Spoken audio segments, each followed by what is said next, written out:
Welcome again. We appreciate you attending our webinar. We are looking forward to discussing how HR leaders can craft cost-effective hiring strategies. And with me today, this is sponsored by Qorums. So Qorums is the first and only hiring process management system. And with us today, we have Steve Johnston, SVP of Technology and Technology Strategy, and Christine Eckhaus, Chief Business Officer and HR Tech Expert. Steve, why don't you just give us a little bit about your background before we get started?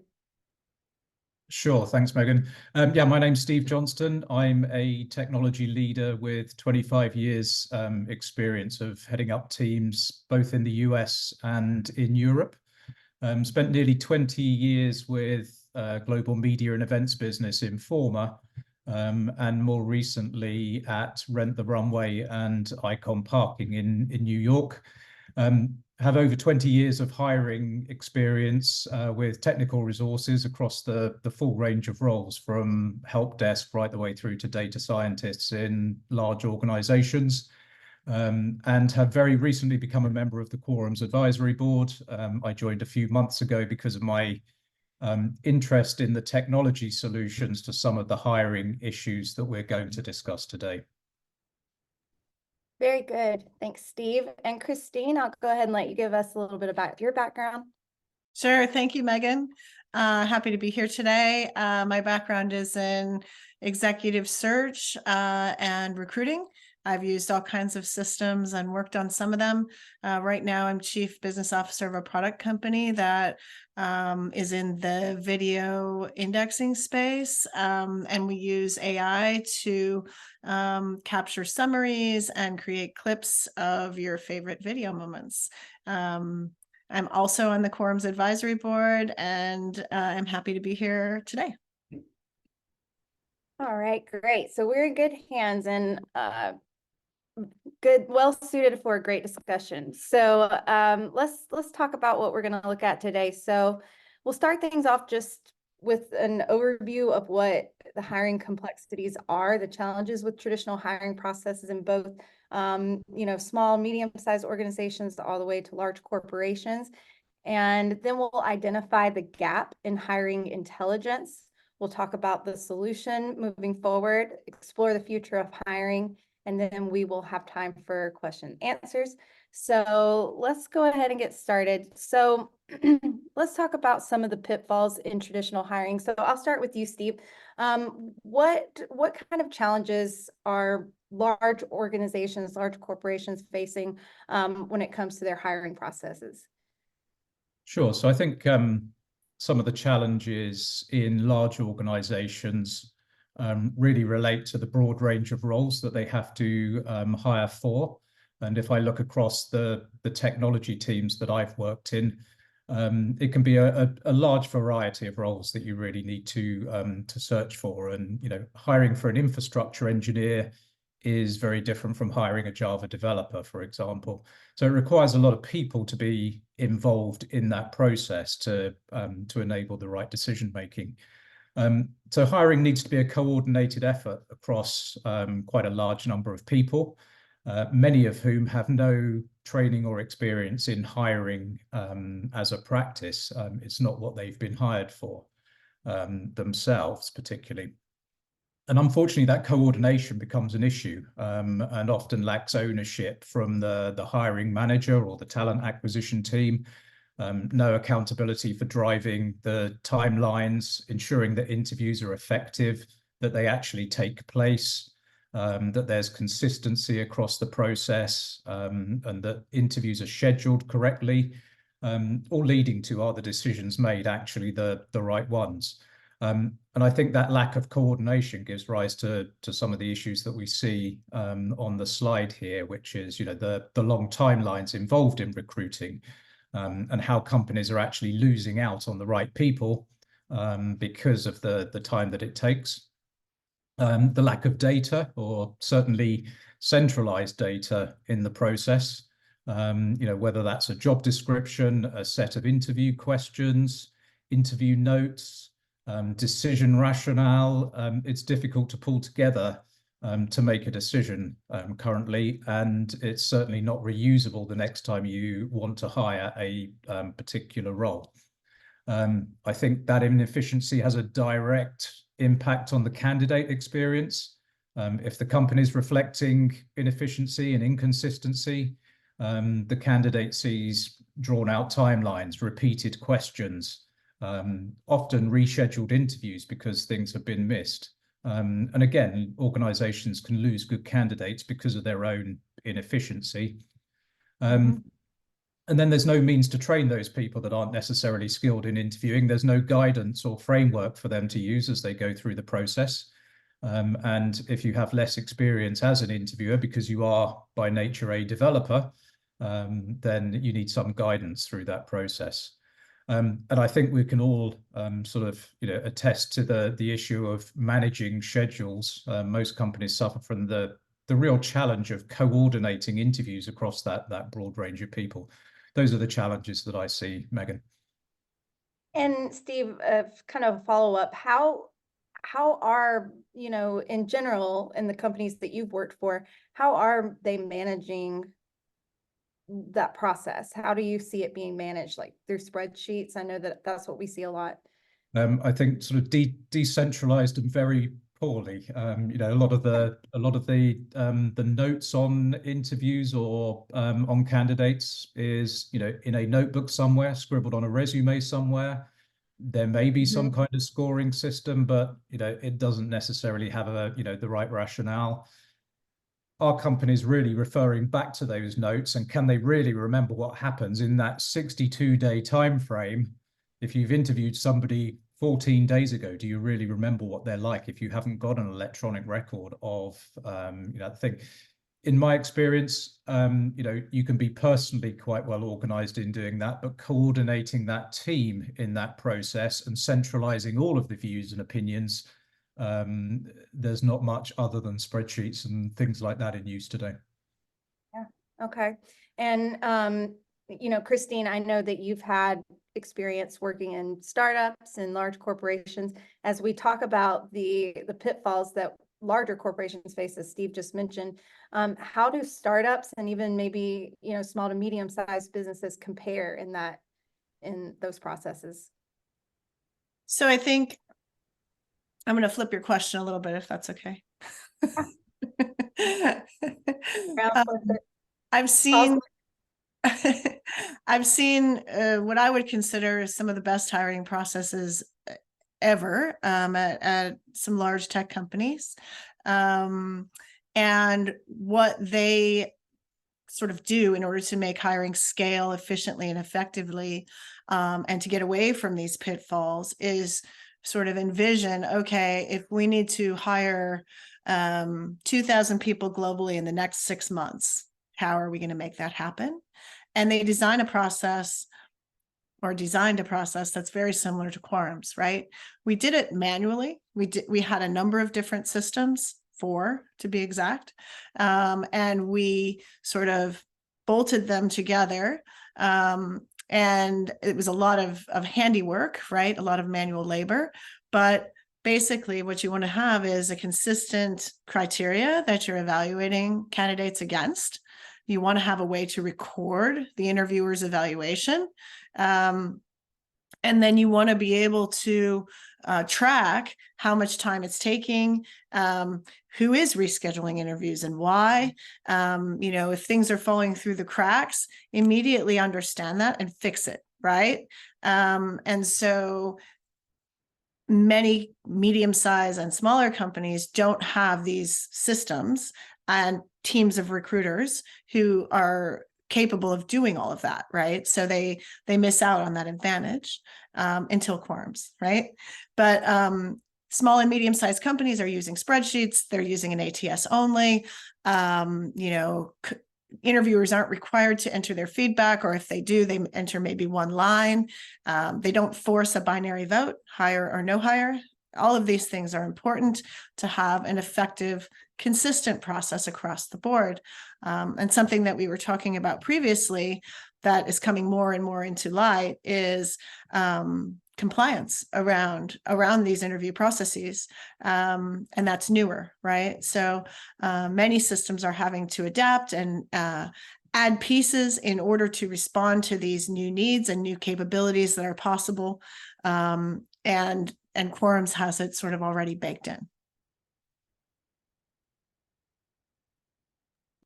Sorry to talk with mute on, and then so really it sounds like when we talk about, you know, these long timelines and lack of data, the inconsistent experience, like all of that is what's making up this long turnaround time. And then, you know, when you are making decisions, it's not necessarily supported by real data that you can refer back to. And it sounds like some of these long timelines could be shortened just by having the data to refer back to in itself. And, you know, going to the next part of the topic, it's not that there is no technology addressing some of these things, right? Because we have our ATS systems to manage, you know, the front end of the process, let's say, and then you have on the back end your HRIS system. So I guess, Christine, where is this, and we talk about this a lot, but where is that gap? Like, what's the gap between, you know, an ATS system and an HRIS system? Because the things that we talked about on the last slide aren't being solved by having these two types of systems.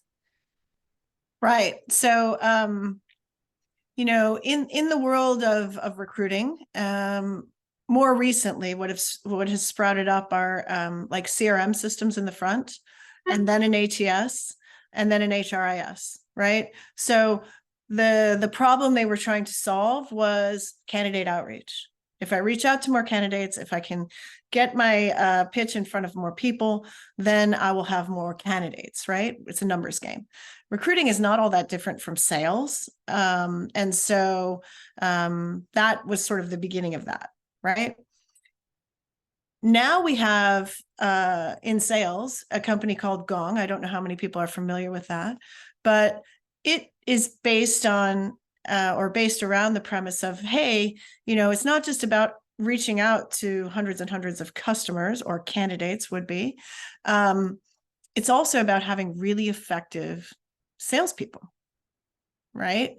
And so the more effective you can make your salespeople, the more likely you are to make a sale. Well, if we kind of flip that on our heads and talk about recruiting, the gap in recruiting is making interviewers and that whole interview process effective, and having data around it to show, hey, here's what the best interviewers are able to do.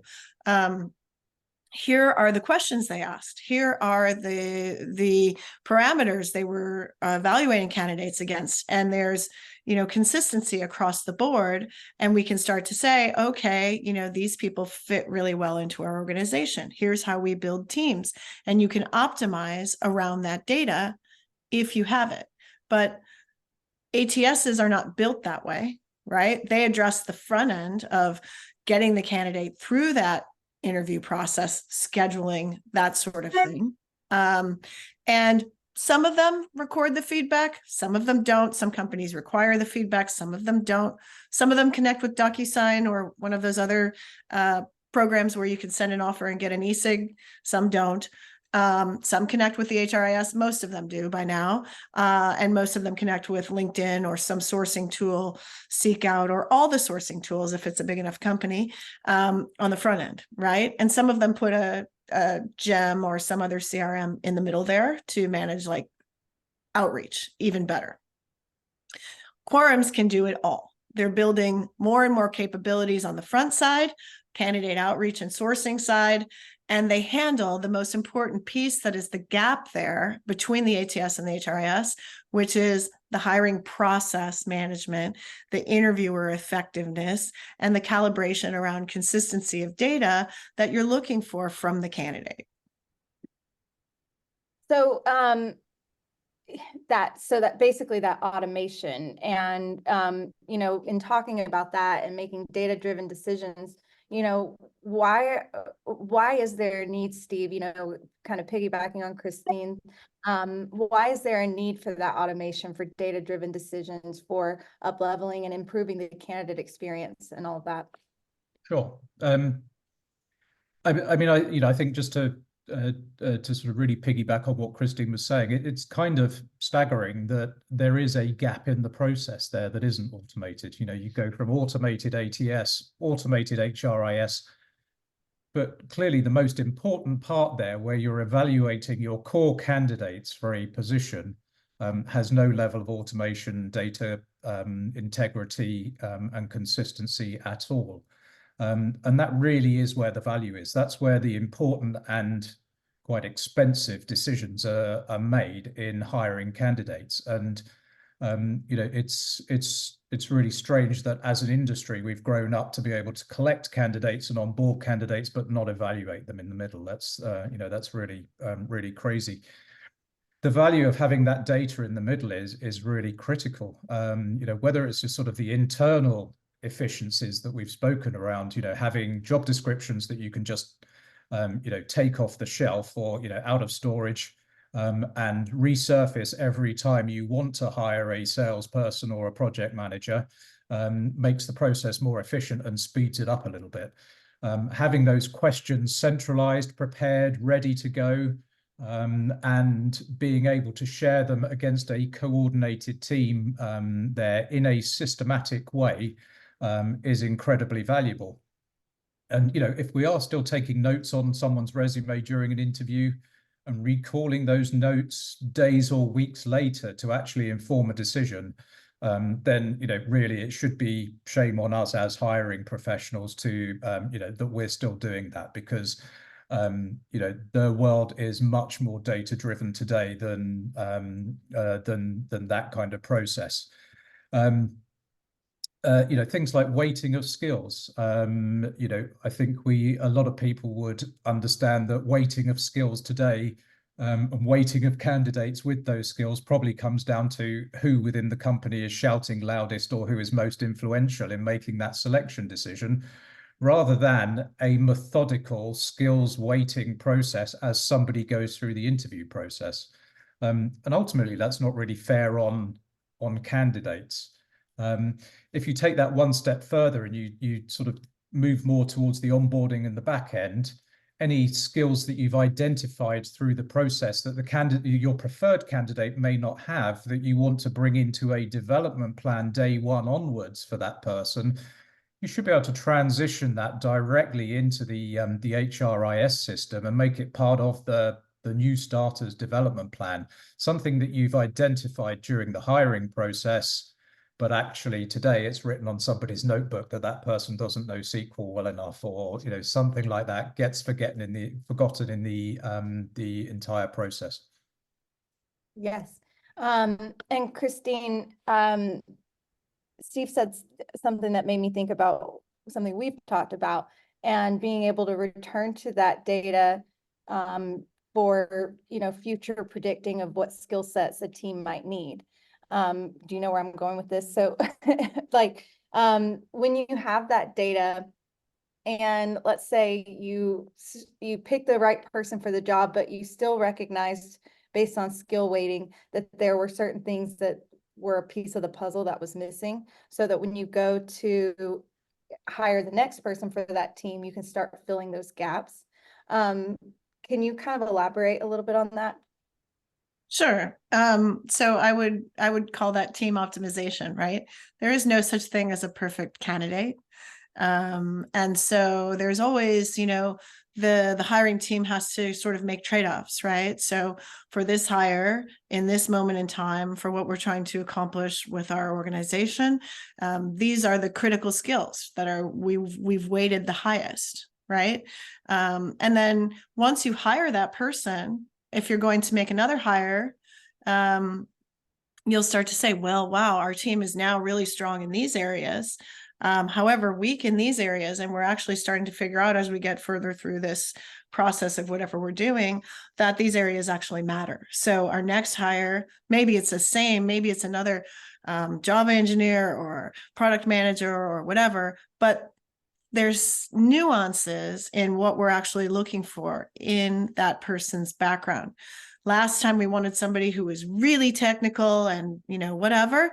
And this time we want somebody who's a little more customer facing, for example, right? It also opens the door for you to consider a wider, more diverse candidate pool, because you're not just looking for the same thing over and over and over again because you know that that works. You say, oh, okay, well, we know that this works. We know how to hire extremely technical product managers very well. However, what we really need is a very strong customer-facing product manager. So now we have to learn how to do that really well. And then we'll have a well-rounded team, and we're looking for different skills, and we're weighting them heavier on one side so you can get the same quality of hire. You're not lowering your bar. You're just switching up the lens a little bit so you have a balanced team. And so that kind of brings us into the next part of the topic, which is the solution to these problems. And we've kind of talked about Qorums, and I will get into Qorums in more detail there. But, you know, just in general, everyone, there's all these buzzwords around hiring intelligence and data integrity and all of this. And as we get into that, you know, Steve, if you don't mind, when we talk about data integrity, can we discuss what that means when it comes to the hiring process? Sure. For me, I think the key point on data integrity in the hiring process is having consistent data on all of the candidates in the process. Whether that's in sort of evaluating candidates on their, you know, that's the only way you can evaluate candidates on their relative merits and make a decision between two candidates. So, you know, you can only rate candidates on, say, their marketing skills if you've asked them the same questions on marketing and you've recorded them and scored them in the same way. Maintaining that data, whether it's a quantitative scoring of their capabilities in a particular skill set or area, or a qualitative comment about somebody and, you know, some of their softer skills maybe, or how they've presented themselves, is all very relevant to their application and all of the kind of things that you look out for when you're interviewing, but tend not to be recorded in any way.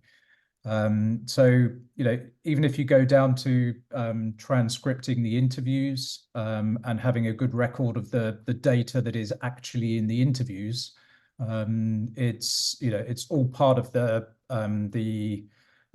process of data integrity and recording the right data to make a decision. I think the second point on data and integrity is being transparent with the data. You know, being very open that all the interviewers have asked the right questions in the right way, evaluated the candidates fairly and correctly, and that all of the data is available to anybody in the hiring process to make the right decision around candidates. You know, I think the way we stand with manual processes, it's not particularly manageable and governable. You know, it tends to be an individual interviewing and taking their own notes rather than something that is visible and transparent to all in the process, or certainly people up the chain or in HR departments.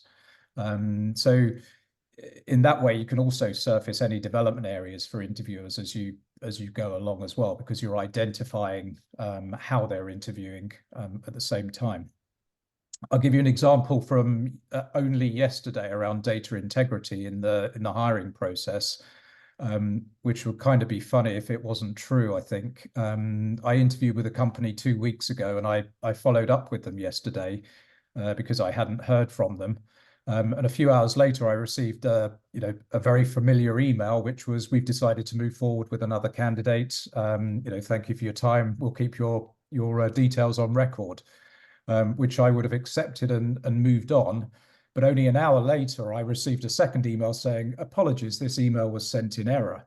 And we would indeed like to arrange a second interview for you." Now, you know, that just speaks to all of the sort of the manual processes, inconsistent decision-making, lack of a central decision, lack of any kind of systemic approach to the hiring process at all. And it plays right back into, you know, how did I receive that message? What was my experience of the company then? I kind of had to raise that because it was so timely and so relevant to to what we're talking about. That's just an example of how the process can break down there.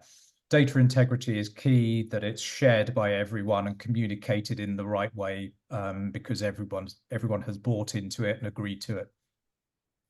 And just think the thought of losing someone like you over a system error, you know what I mean? And Can it's so easily happening happen. all the time. It's Absolutely. happening all the time. Absolutely. Name is Steve Johnson. I mean, come on, it was the wrong Steve Johnson. Maybe the second email was the wrong one.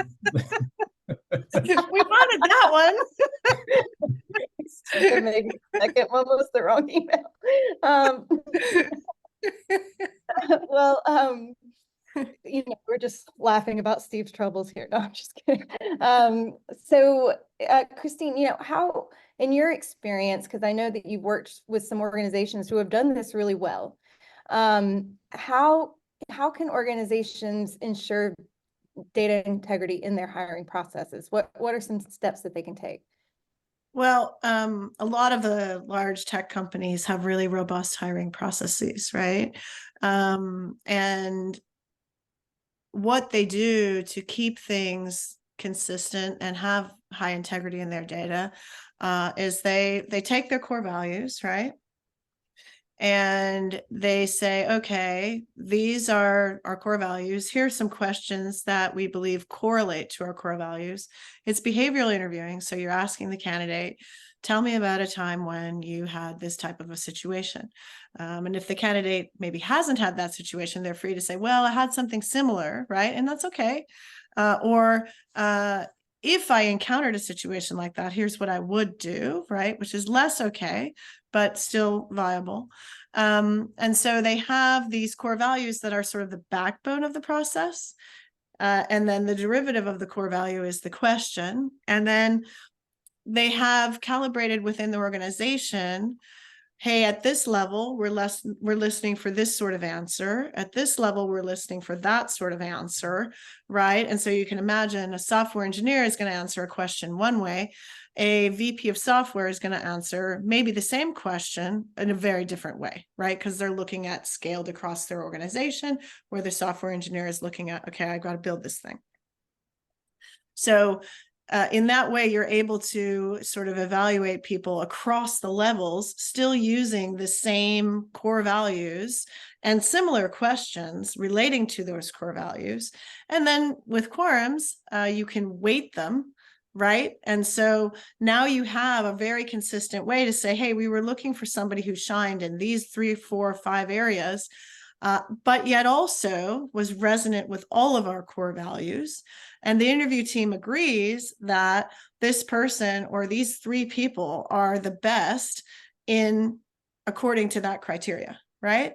And then you have 3 people. So let's say you decide to hire 1 or 2. What happens to number 3? You can find them again with Qorums, right? And you can see that, oh, the entire interview team would have hired this person if we had 3 requisitions. We only had 2, so we hired 2, or we only had 1, so we hired 1. But keep these 2 people within your sort of network so that if another requisition opens up along those lines, even if it's on a different team, you can say, hey, this person's really talented. We should consider bringing them into our organization. Yeah. So that's how the really top tier companies do it. And that's why it works so well, because everyone is looking at the candidate with the same lens. The differences occur in the weights of the skills.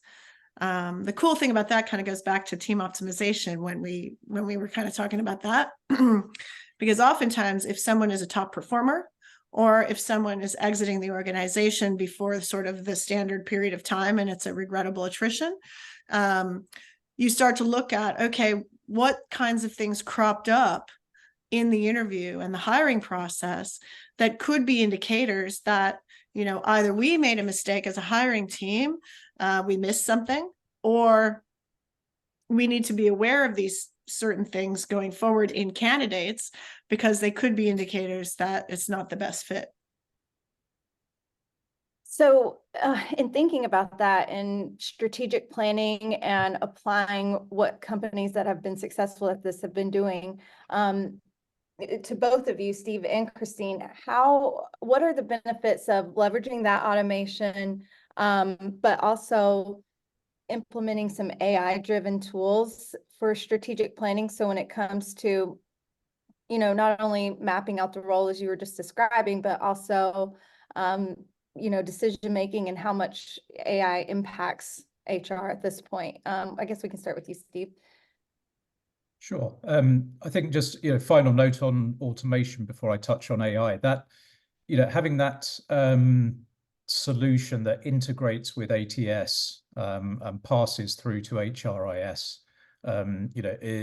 is key. And, that's the, the big selling point around Qorums is going to join that process. And as I said, it's the real decision place of the process as well. It fills a gap that is needed filling for a long time.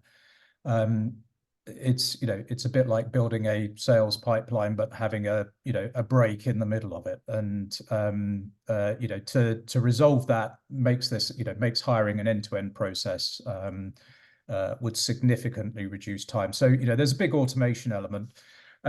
Clearly, in this day and age, the opportunity to bring AI into that process and make it more efficient or to get more value out of it is absolutely relevant. From creating automatic job descriptions for job ads, automated selection of hiring teams and briefing of hiring teams, creation of transcripts for interviews, or summarizing the outcome from interviews using AI, even sort of video interviews that Christine could speak to much better than I can. Being able to monitor interviews for things like bias using AI, incredibly relevant. Summarizing the feedback of candidates from multiple interviews or interviewers, automating the interview scheduling process and making that more efficient and less dependent on somebody to email the 10 people that are involved in the process and try and get a view of their calendars.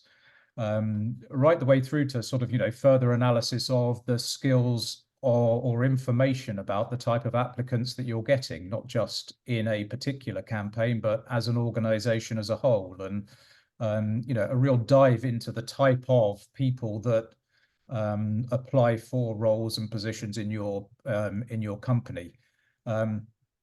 Right the way to being able to provide automated feedback and improvement areas for interviewers, interviewing skills, how the hiring process has gone, how you can continuously improve it, are all areas where you can and AI will be applied to the hiring process.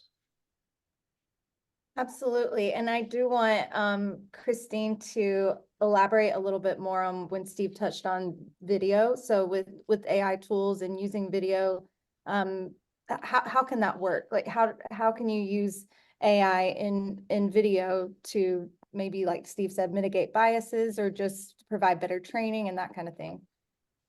Yeah, so I think I can't talk about AI without sort of putting my thumb on the scale for the responsible use of AI. There's so many things that are great about it, and then there's sort of there's a right and a left side of that continuum, right, where it's great and then suddenly it slides off the scale. So it's very important to look at, hey, is this a company that's able to really say, hey, we're behind the responsible use of AI, especially in hiring, because it can turn dark, right? And so there's in video. So that's my little plug. And in video, a lot of it is what Steve was talking about. AI can be used with the transcripts to search for certain moments or sentences or, pieces of the interview where someone talked about something specific that we want to do another deep dive on or have another pass on.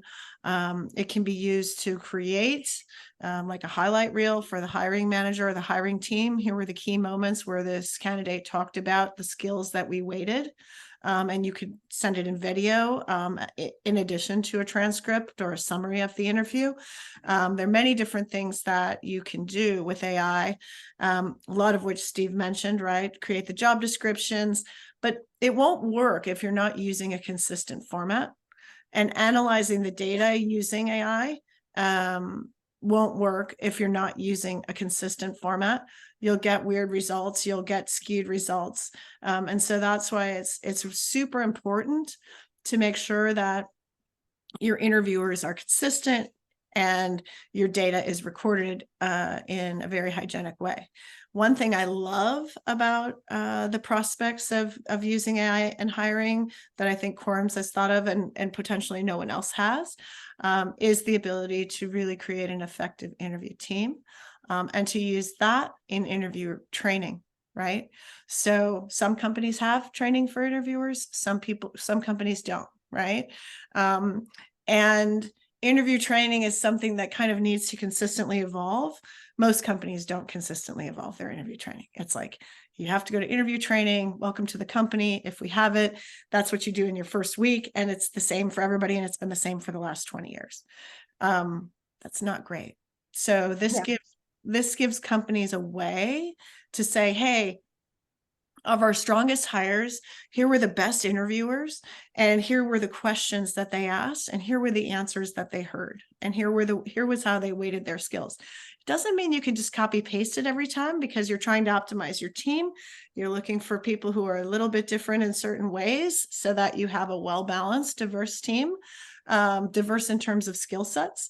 So, you know, you're not going to just copy paste it all, but you have a lot more data around, oh, you know, that was an amazing question. I'm going to use that one, right?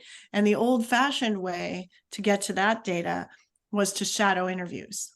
So you sit in with someone and listen to them interviewing the candidate as a shadow. And then you go, oh, that was an amazing question. And that candidate really gave an amazing answer. I'm going to use that one. It's like when you hear a good joke, right? I'm going to steal that, put it in my pocket. So now we have a much more efficient way to do that. And it's very, very important. I can't tell you how much I've learned by shadowing interviews. Yes, I've been there myself, and you also shadow some people that you're like, ooh, I would never have asked that, but right. It's interesting, right? Yeah.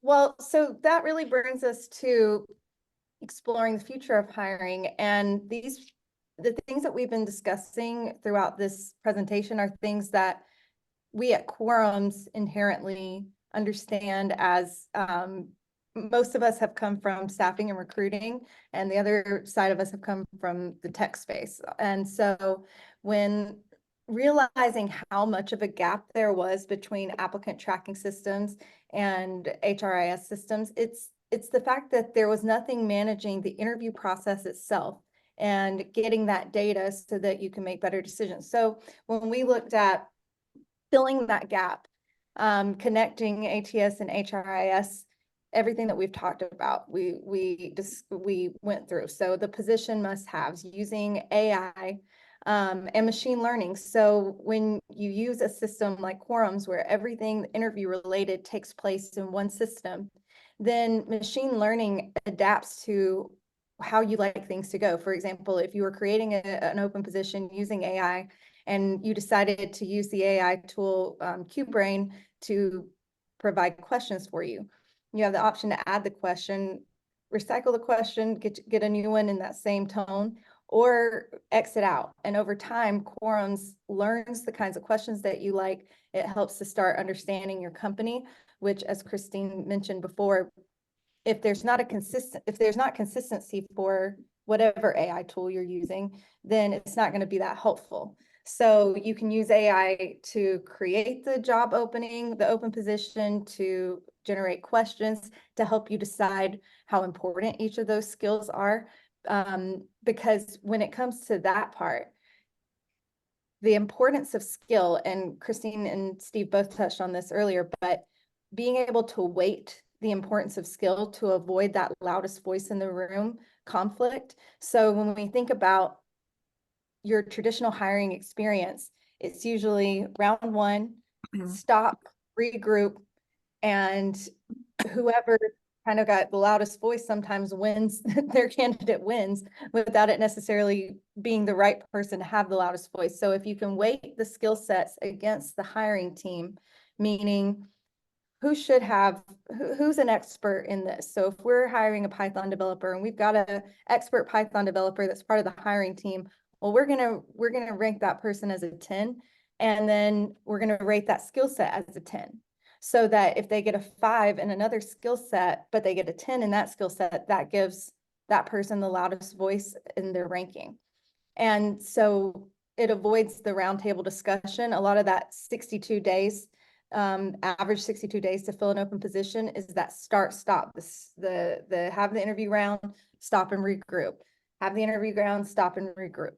So, and to add to that, selecting the hiring team members and ranking them with the expertise, that's an option. But the skill set, ranking those skill sets, whenever they vote on that, having the ability to use the data to produce a score was important to us, because then it's not a scoring on emotion, it's a scoring against the questions that are asked, the importance of the skill set, and the level of expertise the hiring team member has.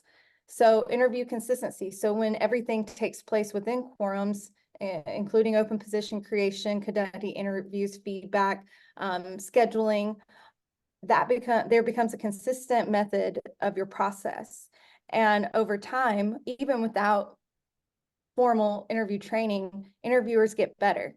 They log into Qorums. They're not searching for the resume, that's all there. Anything that they could need for conducting a meaningful interview is right in the Qorums application. So the candidate's resume, a link to their LinkedIn profile, the job description, preset questions, if that's the way it's been set up, everything is available in Qorums. So you log into Qorums, everything's there, even the interview takes place within Qorums, so that after the interview is conducted, the notes are taken on the same screen, you score, you vote, you vote has potential, not suitable, or you give them the golden glove, which means that they're the perfect person that you've seen so far. And then that feedback is available immediately for HR and hiring managers to view. And because of that feedback evaluation, not only having all of that encompassing information, but having it immediately allows HR to, let's say you've had a few of your candidates go through interview rounds and 2 of them have gotten thumbs down.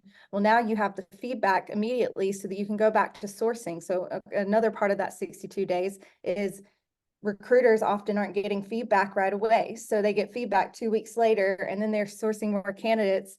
But now all that time's already been lost. So having the ability to have the immediate feedback, and then that supports data-driven decisions. And what's really cool is because all of that information is housed within Qorums, when you go back to do recursive review. So you take a new hire and you look at how they're performing 6 months in, 12 months in, and you compare it against how they were scored and voted on by the hiring team members within Qorums. And maybe you had a hiring team of 6, and by doing these reviews, you start to notice that 3 of your hiring team members get it right every time. You've got a new hire that's doing really great. You look back and the people that voted thumbs up consistently vote thumbs up for great new additions to the organization. Maybe you say, we don't need 6 team members to identify the right person for the job. Maybe we reduce the hiring team down to 3 team members and then reduce the hiring process down even more. So just having all of that data, and then of course the candidate pool, as Christine mentioned earlier, having your candidates go through Qorums, it's not an ATS. So with an ATS, essentially any candidate that applies to the job is going into that system. So it sort of becomes a database of candidates that may or may not be qualified for your company or a right fit for the company. And with Qorums, the only candidates that go into Qorums are people who have already been pre-vetted by the recruiters, and they are going into the interview process. And because it's a selected amount of candidates, they are pre-vetted, pre-interviewed, and you can find them easily. So as Christine mentioned before, you've got, let's say you need, you're hiring the same role over and over again. Now you have a pool of candidates to go back to that you already have all this data on. So we're all about filling that gap that we've been talking about this whole time, the gap in hiring intelligence, the lack of structure and a centralized platform for the interview process.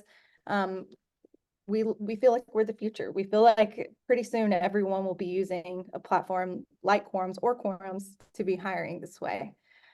So we're about at time, so I do want to open it up for questions. Thanks everybody for, oh, actually, let me do one more thing. We actually want to offer you to try Qorums risk-free.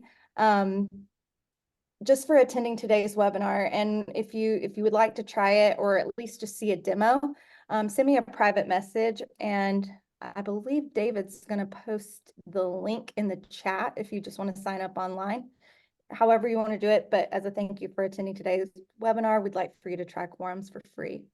So let's discuss. So we did have some questions pop up in the chat. I was sort of trying to monitor it, but I can't do two things at once at all.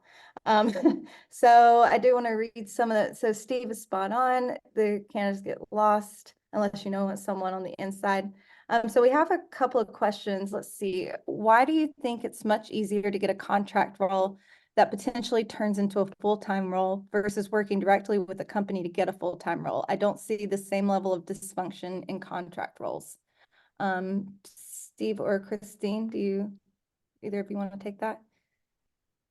I think contract roles are lower risk for the company, right? And so they kind of figure, well, okay, we can wing it a little bit. Try before you buy, you hear a lot, that sort of thing. So they're faster to move, and they're sort of potentially easier turn, right? Into a full-time role. Somebody says, oh my gosh, I can't imagine my life without this person. We need to just hire them full-time. I do agree that that's true, especially in this market where there are a lot of candidates on the market who are super qualified, and companies haven't had that experience in quite some time. And they may, like within the first hour, they've gotten 800 applicants to their posting, right? And they're thinking, we don't need recruiting. We don't need blah, blah, blah. We've got all these candidates all over the place. However, it still is expensive to churn through candidates, even if they're contractors. So if you have a contractor every 2 months turnover, you're having to train that person, you're having to bring someone new in, you're having to introduce somebody else to the team. You're never really getting momentum to accomplish things, because you're churning the role, right? And so this is sort of one of the dangers of contract roles. Also, that individual may continue looking and really want a full-time role somewhere. And so they may end up leaving your company in a short period of time because they were in a different interview process, but your contract role said, we have a job for you today. And they didn't know if this was going to happen. And then suddenly a month later, they get an offer for a full-time job. And maybe your company doesn't have a full-time rec and you can't make them a full-time offer. So that's the life of contracting. Yeah. Anything you want to add to that, Steve? No, I think Christine was spot on. A contract role generally isn't treated as a full-time employee and therefore undergoes less scrutiny in terms of approval and sign-off at certain levels. But I think Christine's right to add, from a company perspective, you're still making the same very crucial, maybe slightly less costly decision in the middle. It's still really important to get it right. It's still important to make the right decision around that candidate. It's still expensive if you get it wrong.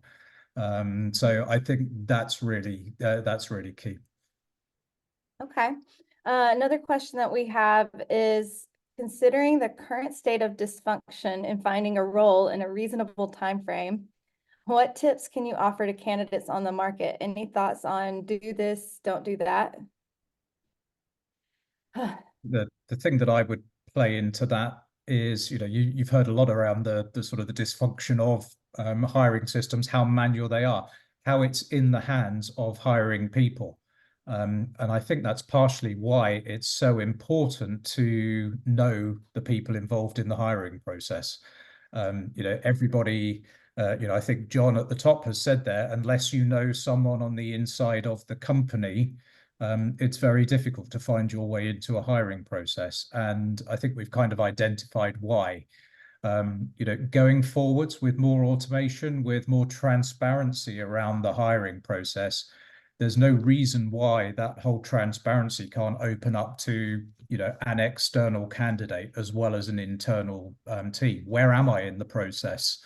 How am I being scored? Those things are the future, I think, of where we were going. But if you're looking for tips on what to do, try and find somebody involved in the hiring process, whether it's talent acquisition or somebody who's actually involved at a line manager, hiring manager level, and really try and get their information.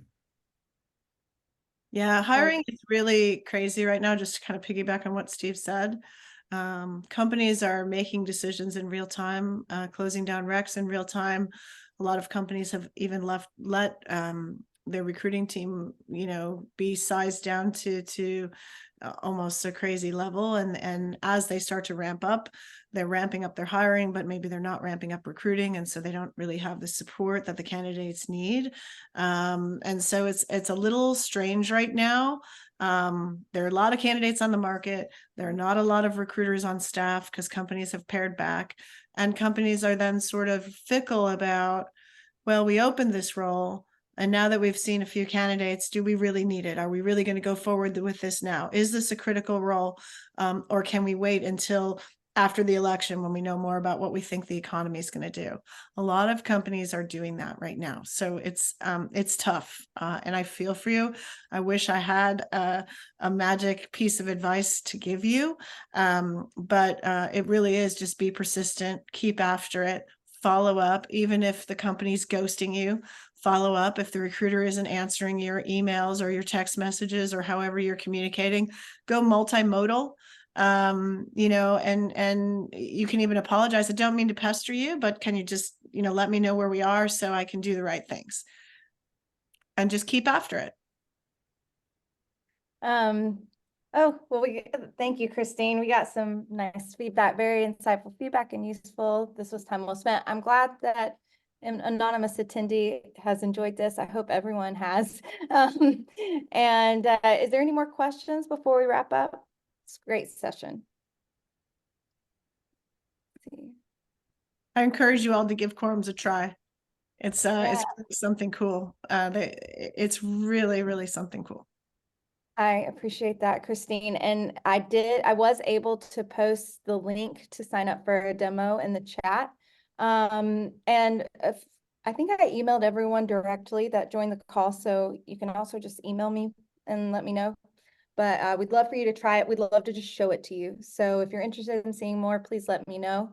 And I look forward to the next one. Not sure what the topic is yet, but everyone here today will certainly get invited, and we hope to see you there. Thank you, Christine. Thank you, Steve. So helpful and insightful today. Everyone have a great rest of your day.